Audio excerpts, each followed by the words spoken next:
celebration will begin. The Dallas Mavericks are NBA champions. The first Pain is temporary. It may last for a minute, or an hour, or a day, or even a year. But eventually, it will subside, and something else will take its place. If I quit, however, it will last forever.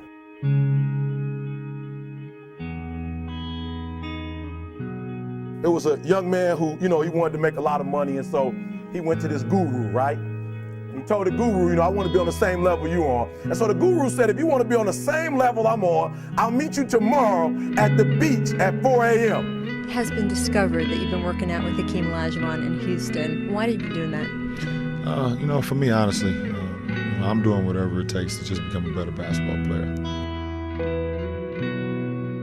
Guru said, if you want to make money, I'll meet you tomorrow, 4 a.m. So the young man got there at 4 a.m. The old man grabs his hand and said, how bad do you want to be successful? He said, real bad. He said, walk on out in the water. So he walks out into the water. Watch this. When he walks out into the water, it goes waist deep. So he like, this guy crazy. Make money, he got me out here swimming. He said, come on out a little further. He came out a little further. It was right at his mouth. My man like, I'm about to go back in here. This guy is mine.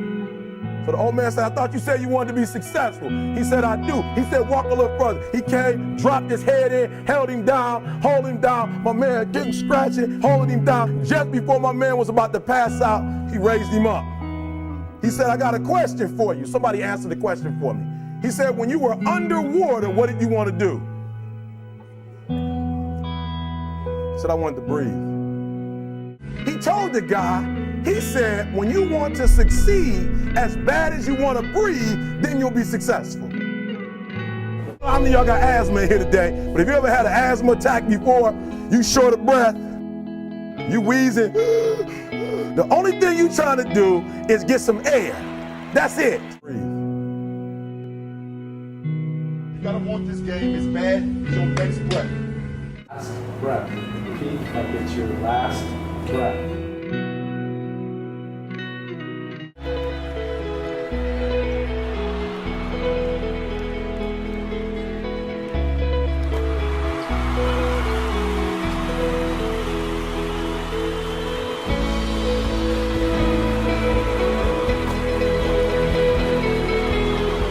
And when you get to the point where all you want to do is be successful, as bad as you want to breathe, then you'll be successful.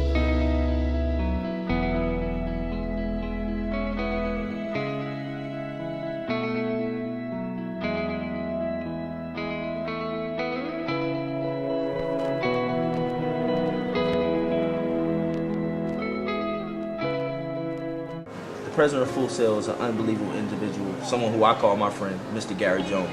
Now, I haven't spoken to him about this before, but I plan on going back and speaking to him about this. We bumped into, I would say, 7 different individuals who are looking to go into production, some type of media production at the conference today. But they don't know how they're going to go to school. And I wanted to talk to you right now about what is the possibility of us putting together some concrete steps to maybe do some matching scholarships to get these individuals to the different media schools. And the reason I brought up Gary Jones, because one of the individuals would love the opportunity to maybe go from Crenshaw High School in the hood and have an opportunity to go to somewhere like Full Sail or Michigan State. And so if organizations like us could get together, what would your take be on something like that? Well, I'll be very interested in working with any university. We already work with a number of universities and trying to help young people get access. That's what this thing is about. Many of our minority students especially don't have access, into higher ed. And, going to universities where they will be provided with a tool, to keep them out of jail, keep them off the streets. And not only that, to become productive citizens in society. And so between the NBBC and myself, Break the Cycle, and other organizations, celebrities, sports, athletes that work with us and believe in us, that's something that's very doable. And I think that a partnership and collaboration is where it's at. No one organization or one entity can do it alone. But if we bring our resources together, I think this will be a great partnership. You guys already have the curriculum, You already have the cutting edge media curriculum, and we have the people. So you put your human resources together, and I think this could be a great partnership. You think about basketball, you think about football and people recruiting. Well, we can actually find those students while we're on the road, help them to get those scholarships, and then put them right into a program that's going to allow them to make an impact immediately after they graduate from college. But I just wanted to thank you for, at a point where there were no fruit, at a point where there was nothing to show for all of the hard work, you still were willing to bless me and my family and my children the way that you did. And I just say thank you. I appreciate you. I will not let you guys down. Dad, I appreciate your sacrifice. Dad, you are the reason why I had the mentality like my children have to be taught of the Lord. It was be taught at Pine Forge or nothing. So the three of you guys, I definitely appreciate you and I thank you. And I had to say it formally. Thank you very, very much. And I will not let you down, and I will keep up my end of the bargain. But thank you for giving me the opportunity to work it out. Turn ET loose, and we're going to do Break the Cycle how we normally do. Eric Thomas, Pastor Eric Thomas.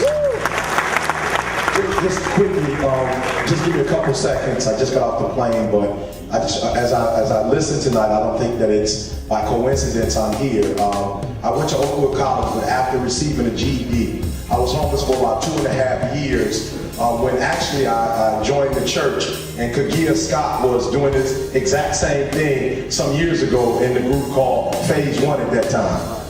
Now listen to what I'm saying. I want you to catch this because he talked about an insurance policy.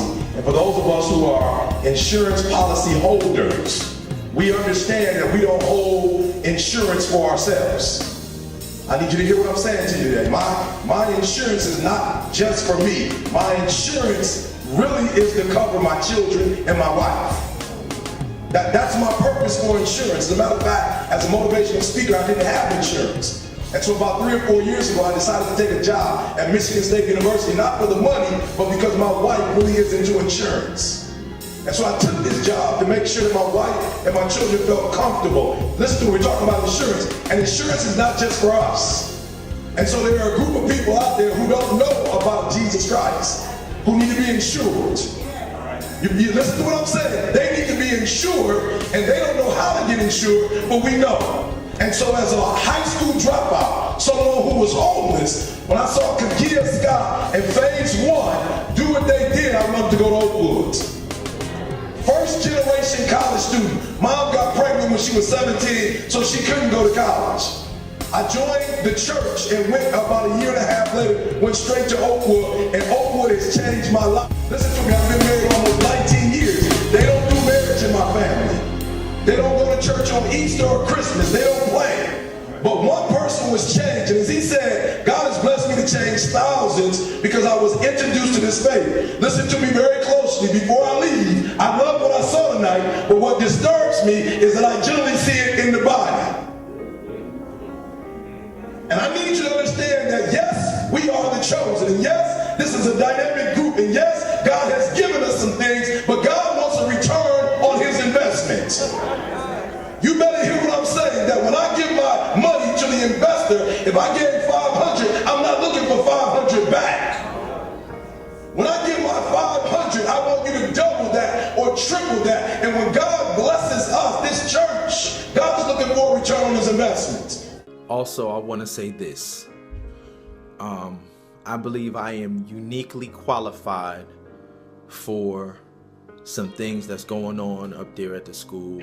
I was on a parents conference call the other day where some concerns were voiced, and the solution to the problem, the parents suggested that the kids be put on lockdown. They said apparently they have too much time on their hands, and so let's lock them down. And I just want to say, I've been doing outreach, and I've been using Pine Forge Academy in the outreach. 2009, I brought them in with E.T. the hip hop preacher. creative arts, and we did outreach in the inner city of Orlando and reached 48 at-risk youth who then got in my program and stayed in my program. And this age group is the age group that I specialize in, and locking them down and further restricting them is only applying a Band-Aid on a symptom. So what I'm saying is I'm here, I'm indebted to you guys, so use me, utilize me. I will come and we will get to the bottom of it. They could act and they could preach, man. I remember being at Oakwood College, you had Irvin Dapples from Miami, Bucky Ford on. I mean, these guys that do an oratorical contest, kids from Pine Forge and GAAA and Northeastern Academy, I mean, they all come together as a force. They're singing dynamic praise, the Aeolians. I'm coming from Detroit, I'm coming from the city. We didn't see stuff like that. And they changed my mind. And I often think, had I not gone to Oakwood, I probably would be just like everybody else from Detroit on my block, dead, in jail, or just hanging out.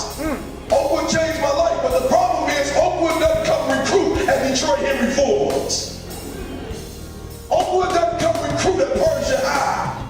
Oakwood recruits at Pine Forge, and I'm saying Oakwood is such a dynamic school that we need to recruit to the world, because the world will be changed if we brought those kids from the hood to that university. They would change their minds and send them back.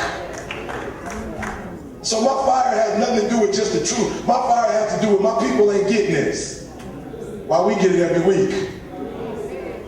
My people not getting this. The people I know from the hood, they don't get to hear it, they don't get to see this. And so I'm saying we know the truth, and yes, we need this, but we really need to take this, we need to raise money and take this to the prisons, to the youth detention, to the high schools. We need to raise the money and bring them back to every urban school and check. You talk about baptisms. Come on. He had a heart